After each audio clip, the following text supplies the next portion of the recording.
I'm doing a video tutorial now to show you how to turn this into something like this. So let's start with looking at the New York Times website. I'm modeling my article on this as a target publication, and not just this, but the mobile version, because things look different in the mobile version than they do in the regular version. So we've got the banner for the New York Times first. We've got the headline and the subheading. We've got the photo and caption. Then we've got the byline, the date, social media buttons, and the prose of the article. Okay. The New York Times, like many publications, uses bespoke fonts. That is, fonts that are made specifically for them. Chattanam is the family of fonts that the New York Times uses most. It includes the headline and the subheader, as well as like lots of the other big text. Their banner is in a modified version of Gothic font. This is the caption text and the main text of the article are both a font called Imperial, and that is Imperial and Chattanam are both fonts you have to pay a lot of money for, even to really get like approximate, to get like a different Chattanam than the one that the New York Times actually uses. So that's kind of silly. So what I'm going to do instead is to show you how to mimic this in Word. So I've already looked on Google first to find the names of the fonts, right? And then to find fonts that approximate those two. Okay, so I've got my regular page size document here. I told you that I'm going to work with mobile, so I'm going to hit the mobile view button and look at the margins that I might need to make my text look more mobile. So the first thing I'm going to do is to change the margins. I'm going to go into the menu, home, and then layout, margins. And you'll see that I've already got a custom setting because I figured this out before I started the video. You'll want your right margin at 4.5 for mobile. Sorry, that's bottom margins, custom, right. And you want it to be 4.5, okay? So this gives me a good approximation of what the mobile experience would look like.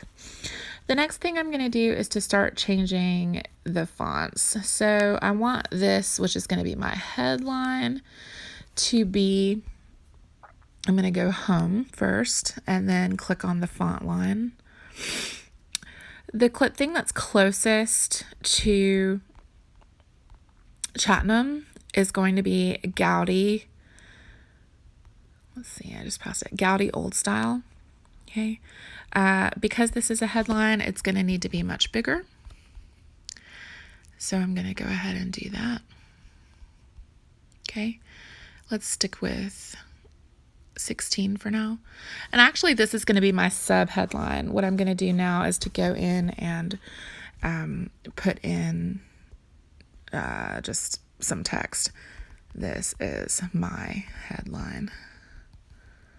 I should capitalize it.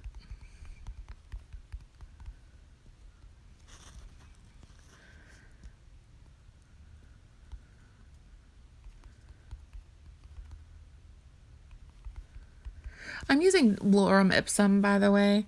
Lorem ipsum is just a place holding text. It's fake Latin. It's real Latin, actually, but it's scrambled. So it won't make sense if you try to figure that out. So headlines in the Times are bold and italics, and we're going to need to make that font a little bit bigger also. So let's go all the way to 20 with that. You might even try 22 just to make it stand out a little more. My byline is going to be Franklin Gothic.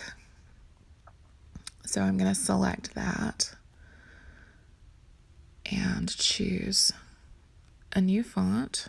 I'm going to make it smaller first. And then Franklin Gothic is the closest font to the byline font from the New York Times.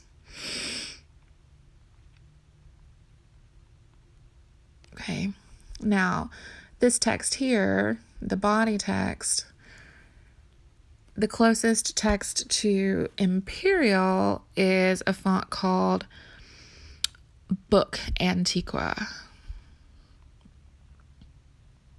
Right here. And 11 is a good font size for that. So already things are looking more New York Timesy. I'm going to need a date here, so I'm going to close my menu and go down and put March 10th, 2020. Okay, so I said I needed some images. I'm going to just go over here and screen cap and show you. I mean, if you've got a smartphone, you know how to do this already. But I'm going to take this for my image at the top and maybe done. Okay, I did the same thing to get these social buttons here. And looking at that just a second ago, I think that this might need to be, well, we'll deal with that in a minute. I think that my font for March 10th, 2020 is a little too dark, so I might just change it to gray. Let's just go ahead and do that since I've talked about it. I'll just click this and make it gray. Okay. All right, so I'm going to go to the top of the page and then do home and then insert, pictures, recent. There we go. Okay, so if you zoom back in to the thing, it looks pretty good, right? So on the times when you've got a picture, you've got the banner, the headline, the subheading, and then the image. So I'm going to go back here and just insert another image. Let's see, what do I have? I made this letter macaroni stuff for Henry yesterday. And so I'm going to turn it sideways because I think that's better. And I'm going to move it a little. Oh, I moved it above the, okay, there we go. And I'm going to zoom back in so I can see what I'm doing. I'm going to back that up a little bit. And now I need to make this a little smaller to fit into the parameters of my margins. Okay. And now